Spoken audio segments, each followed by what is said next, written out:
बात उस समय की है जब दिल्ली पर शेरशाह सूरी का शासन था और जोधपुर पर राजा मालदेव का शासन था। शेरशाह सूरी जोधपुर पर आक्रमण करने के लिए अपनी 80,000 की सेना लेकर के और दिल्ली से रवाना हुआ। उधर मालदेव बड़ा ही निश्चिंत और शांत होकर के अपनी 50,000 की सेना तैयार करके बैठा था। उसे किसी प्रकार की कोई चिंता नहीं थी और इसी बात को लेकर के और शेरशाह सूरी बड़ा ही चिंतित था कि मालदेव की ताकत का, उसकी शक्ति का ऐसा क्या राज है कि वो इतना निश्चित होकर के बैठा हुआ है, और यही विचार कर रहा था।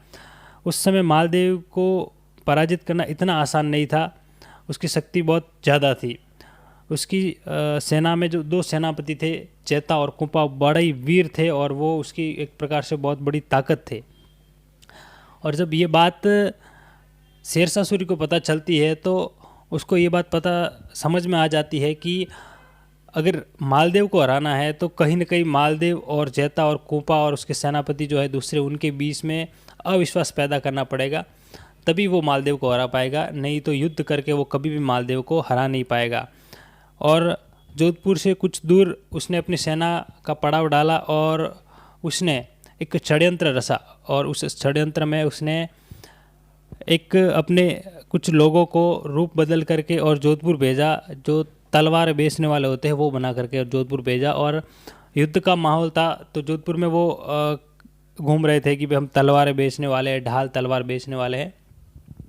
तो मालदेव ने उनको बुलाया कि भाई, और अपने सेनापति को बुलाया कि देखो कैसी तलवारें हैं, ढालें हैं, और ये सब कुछ खरीद लो जिनके पास जो अच्छी है। तो वो जो शेरशाह सूरी के व्यक्ति थे और जब वो तलवारें बेच के जा रहे थे तो उन्होंने वहाँ पे पर्चियाँ गिराई और वो पर्चियाँ मालदेव के हाथ लग गई और उसमें ऐसा लिखा हुआ था कि वो युद्ध के समय चेता कुंपा मालदेव के साथ में धोखा करेंगे और मालदेव को गिरफ्तार करवाएंगे और चेता कुंपा को, जो शेरशाह सूरी है, वो जोधपुर का राजा बना देगा। ऐसा झूठा पत्र लिख करके और उसने वहाँ पहुँचा दिया। तो इस मालदेव को जब ये पत्र मिला तो मालदेव एकदम, उसके पैरों के नीचे से ज़मीन खिसक गई कि उसके इतने विश्वास पात्र जो सेनापति हैं वो उसके साथ में इस प्रकार का षड्यंत्र कर रहे हैं और वो मालदेव को मरवाने की साजिश रच रहे हैं। इस बात को लेकर के किसी भी प्रकार की किसी भी सेनापति से, चेता कुंपा से कोई चर्चा नहीं की और मन ही मन वो दुखी हो गया मालदेव। और जब इस बात का पता शेरशाह सूरी को लगा कि उसका षड्यंत्र जो था वो बिल्कुल सफल हो गया है और अब वो मारवाड़ के ऊपर आक्रमण कर सकता है, तो ऐसा मौका देख करके और उसने अपनी सेना जो है वो जोधपुर के पास लाई और जोधपुर के किले का घेरा डाल दिया। इस प्रकार 1 महीने तक किले पर जो है जोधपुर पर घेरा डाले रखा और उस समय चेता कुंपा और बहुत सारे जो उसके सेनापति थे उन सब ने बात की, लेकिन मालदेव और उसके सेनापतियों का जो संदेह था सेनापति के प्रति वो बिल्कुल भी दूर नहीं हुआ। और जब सेनापतियों की, चेता कुंपा की सारी कोशिशें बेकार हो गई तो चेता और कुंपा ने ये निर्णय लिया कि जिस प्रकार का कलंक उनके ऊपर लगा है तो उस कलंक को मिटाएंगे और युद्ध करेंगे अकेले ही, बिना राजा के ही।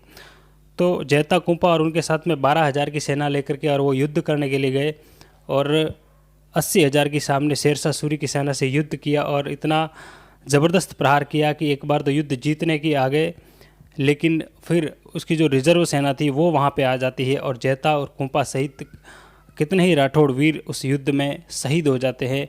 और उस युद्ध के बाद में, युद्ध जीतने के बाद में भी शेरशाह सूरी ये बात कहता है कि मैं एक मुट्ठी भर बाजरे के लिए पूरे हिंदुस्तान की बादशाहत खो देता, यानी कि जोधपुर जैसे छोटे से क्षेत्र को पाने के लिए मैं जीत गया, लेकिन अगर हार जाता तो पूरा दिल्ली, आगरा और सब कुछ खो देता।